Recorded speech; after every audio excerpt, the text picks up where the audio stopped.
ఈరోజు మా బంగారు డాడీ బర్త్‌డే. రోజైతే మాకు చాలా స్పెషల్. కానీ ఈ బర్త్‌డేని మేమైతే చేసుకోలేదు. ఎందుకు చేసుకోలేదో వీడియో ఎండ్ వరకు చూస్తే మీకు అర్థమవుతది. మీరు కూడా మా డాడీకి విషెస్ అయితే చెప్పండి. ఈరోజు comment box నిండిపోవాలి.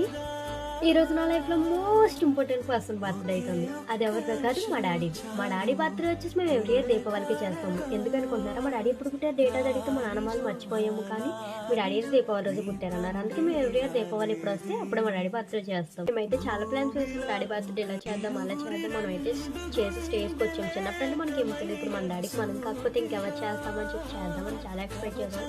Night 12:00 లెగ్సి cake cut చేద్దాం. అది కూడా డాడీకి బేకరీ కేక్ అంటే ఇష్టపడరు. మనమే ఓన్గా ప్రిపేర్ చేద్దామని చెప్పి దానికి కావాల్సిన అన్ని తెచ్చి మీషోలో డెకరేషన్ చేసి బుక్ చేసి డాడీకి డ్రెస్ తీసుకుని గోల్డ్ రింగ్ తీసుకుని స్మార్ట్ వాచ్ తీసుకున్నాం. అమ్మ మేము చాలా ఎక్స్పెక్ట్ చేసాము. మనం అయితే ముందే ఊహించేసుకోకూడదు, ఇలా చేద్దాం అని చేద్దాం. అది అవ్వదు, అన్ఎక్స్పెక్టెడ్గా జరిగితేనే అది అవుతుంది.